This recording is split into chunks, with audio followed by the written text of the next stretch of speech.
Well, hello.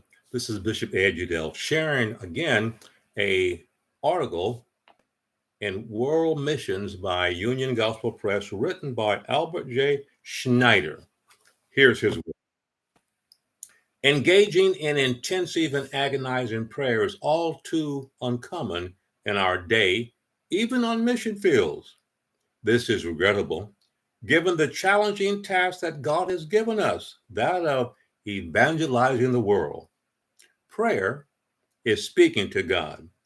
It is a means of seeking guidance and of becoming empowered for carrying out our life mission.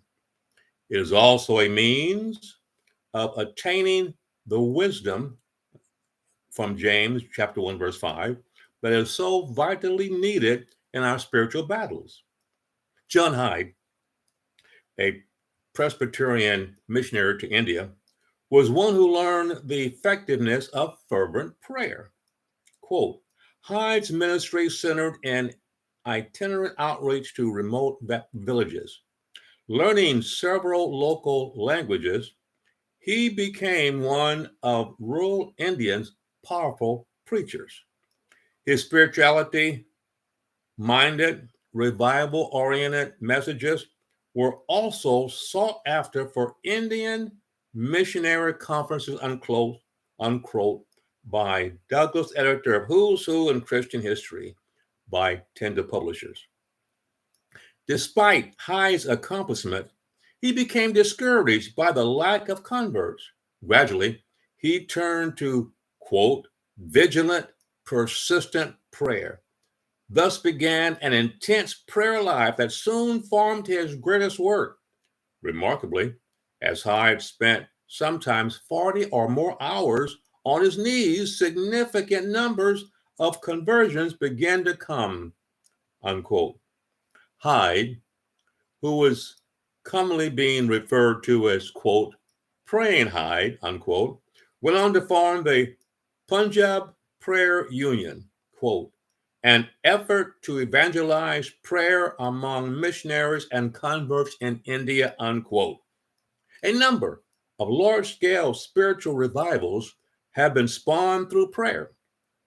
Perhaps none has had a greater impact than the Great Revival of 1907 in Korea, which ignited a fire that still flickers in some parts of that country.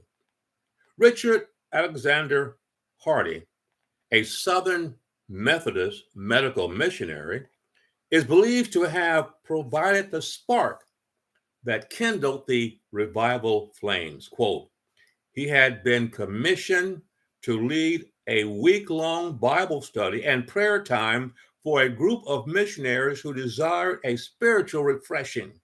During the meeting, Hardy himself was overwhelmed by the powerful movement of the Holy Spirit. Not only the missionaries, but also other Korean Christians were shaken by the visible breaking down of a person who suffered, according to his own words, the agony of confessing his own failures, unquote, by part in The Urban Face of Mission, published by Presbyterian and Reform.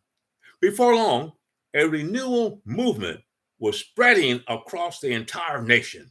At one gathering, quote, those who were present uniformly reported that it was as if a tornado had swept through that place, leaving none unaffected, unquote.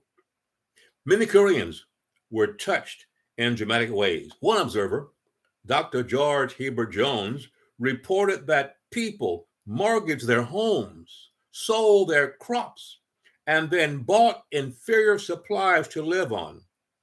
Some women cut off their hair and sold it, and also sold their wedding rings to help pay for the spread of the gospel. Schneider continues. Jones also told of a farmer who sold his only ox to help pay for a chapel. Quote, he and his brother hitched themselves in place of the ox and dragged the plow through the fields that year, unquote, by Glover, The Progress of Worldwide Missions. Albert Schneider closes with this. It is remarkable to see God responding to heartfelt pleas. The Father's answer may require a willingness to bear a cross. Countless people have already done that all over our world with gratifying results. Talking to God is an awesome privilege. It also involves a risk. Yielding oneself fully to God can have unforeseen consequences. We may share more about that soon. Well, that's it for this time. Glad to share this World Missions article with all of you. Continue to support those who support missionaries locally and globally. God bless you.